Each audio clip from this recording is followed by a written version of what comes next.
Chers internautes du portail généraliste en web technologie, bonjour. Nous revenons encore vers vous, auprès de vous, pour continuer notre séance d'apprentissage sur l'infographie. Après avoir fait une introduction, synthèse de l'infographie, un domaine aussi vaste, nous entamons des petits contenus juste qui a été disponibilisé. Et sans perdre beaucoup de temps, nous allons attaquer directement le premier chapitre qui parle de l'infographie. C'est vrai, l'introduction parle d'une manière un peu ramassée de tout un derrière sur le domaine donné. Mais alors là, nous essayons un peu de comprendre sa spécificité, sa logique un peu simple. Alors, l'infographie, c'est tout simplement un procédé de création d'images assistées par ordinateur. Dans l'introduction, il avait été dit que les images qui sont traitées, qui sont assistées par ordinateur, sont catégorisées dans ce qu'on appelle la PAO, la publication assistée par ordinateur. Et donc, les images ici qui sont traitées par ordinateur, bon, encore là aussi, faudrait-il comprendre ce que c'est l'image. Alors, ces images ici, bon, nous les prenons dans les cas de, par exemple, des photos ou des éléments de composition, juste comme des photos d'illustration, alors qui peuvent être traités et retouchés. Alors, une fois ce procédé ou cette procédure est faite à l'aide de l'ordinateur, alors ça devient de l'infographie.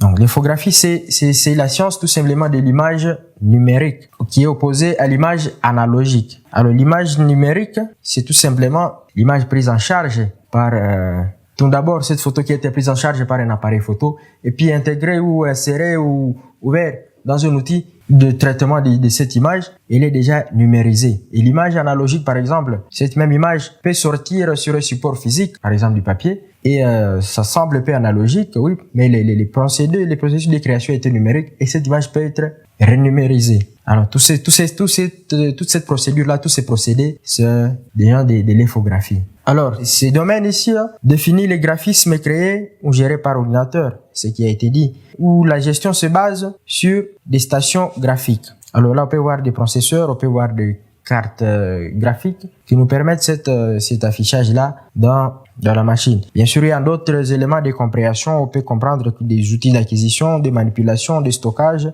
les formats même des données. Donc, tout ce processus-là mis ensemble va nous constituer ce que nous pouvons appeler infographie.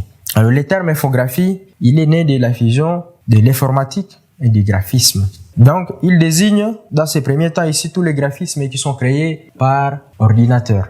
Alors, c'est une activité qui est liée aux arts graphiques. Donc, il faut être aussi artiste. Donc, cette dimension artistique de l'infographie. Parce que l'infographie ici est étudiée ou est compris comme science, comme technique, mais aussi comme art. Mais, à grande partie, il est lié aux arts et particulièrement aux arts graphiques. Alors, l'infographie, il est également connu sous le nom de quoi? De graphisme d'information. Donc, c'est cette méthode de communication visuelle qui combine images, graphismes, diagrammes, mais aussi du texte. Alors, on peut également ajouter les sons à tous ces éléments ici. Alors, pour présenter ces informations complexes, il est appelé graphisme d'information parce qu'il nous permet alors de présenter les informations complètes d'une manière claire, concise et visuellement attrayante. Ça, c'est l'infographie. Alors, graphisme d'information ici, ça vient de l'anglais. Donc ça, c'est anglais et puis interprété en français. Alors, l'infographie, c'est un domaine vaste. Il est lié au format des données, donc des spécifications nombreuses, les formats d'enregistrement par exemple, les formats PDF, les formats JPEG, les formats PNG, les formats MPEG et d'autres formats qui sont générés avec l'ordinateur. Par exemple, quand on utilise Word, Microsoft Office Word, on voit que les formats d'enregistrement, les formats qui nous est proposé, il y a un format déjà que l'application nous propose par défaut. Alors pour que, par exemple, si on apporte d'autres modifications avec les mêmes logiciels, on peut les appliquer facilement. Parce que c'est un format d'enregistrement de données, mais qui est proposé par l'ordinateur. Après ça, il y a maintenant la gestion des données. On peut gérer des données informatiques, donc les informations. Alors, ils sont souvent des informations de masse. Sont les informations massives. À cela, on peut ajouter d'autres outils de navigation, de traitement et de navigation, de publication, parce que nous parlons de la publication assistée par ordinateur. Alors, il y a aussi des liens avec la physique. Alors, ces liens sont par exemple les photos, la représentation photoréaliste. Il y a la restauration même d'images. Alors, toujours dans cette ces domaines aussi vastes, il y a l'écriture même des algorithmes assez poussés, la programmation génétique par exemple, la programmation dynamique, des graphes omniprésents, beaucoup de choses. Il est aussi lié à la mathématique. Donc, on voit les mathématiques comme par exemple au niveau de la troisième dimension de l'art. L'art à 3 dimensions. Il y a aussi de la géométrie dedans, par exemple dans la simulation à 3 dimensions. Alors, tout simplement, l'infographie, c'est science de l'image. C'est une science de l'image. Science des médias. Parce que l'image, c'est un média. Alors, on va pas rentrer dans les détails. Nous, on se limite seulement à comprendre l'infographie et autre chose qui peut nous permettre maintenant de devenir des infographistes ou des infographes. Alors, les concepts infographie désignent donc ici en français tous les graphismes qui est produit par des moyens informatiques. Alors, en anglais, ça signifie graphisme d'information comme il a été dit épais AO.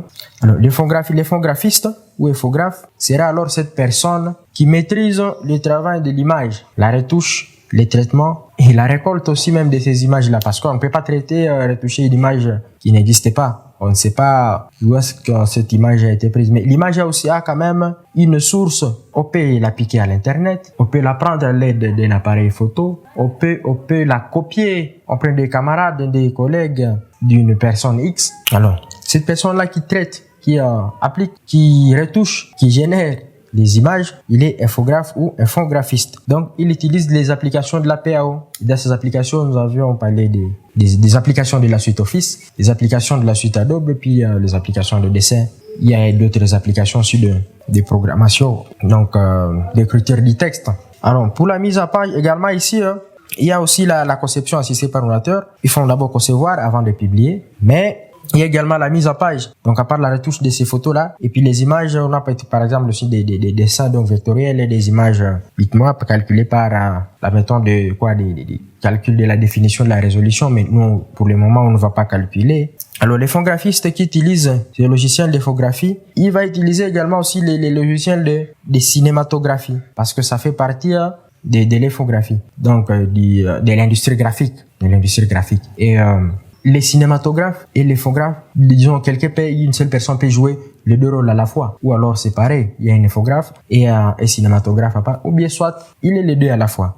L'infographie comprend les techniques de finalisation du travail à l'aide des outils informatiques. Alors, information, rapport, information et médias. L'information, est égale tout simplement à une séquence d'événements. Alors, cette séquence d'événements, on peut avoir par exemple les informations d'ordre textuel. Donc, les textes. Donc, apparition des lettres par ordre, selon l'alphabet. À part ces informations, on peut avoir des informations de type sonore. Donc, des sons, succession d'ondes sonores. Donc, des ondes. Parce que les sons, il se transmet, puis, ça s'est fait attendre à partir des gens de ces ondes-là et puis calculé dans d'autres domaines.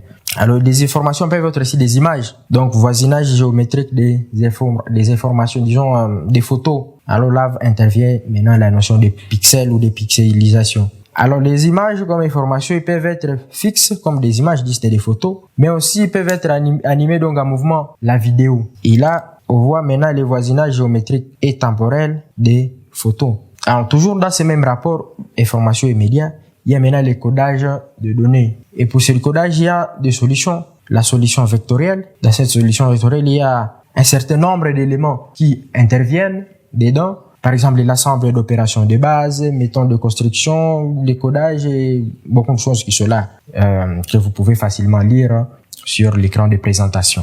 Il y a aussi la solution d'échantillonnage, avec aussi des éléments qui rentrent dans cette catégorisation-là, dans ce codage de données. Toujours dans les rapports information médias, il y a des événements codés sur l'alphabet. Et là, nous voyons les textes, nous voyons les sons, l'image et les animations. Donc, la vidéo ou les vidéos. Et bien voilà, mesdames, mesdemoiselles et messieurs, le cours il est purement pratique. Alors, le premier chapitre, là, nous allons devoir l'arrêter par là. Ce sont juste des éléments qui nous permettent d'entrer en contact avec le cours et ses concepts lui-même et de d'autres choses qui, d'une manière ou d'une autre, auront à intervenir au fur et à mesure qu'on sera en train d'avancer.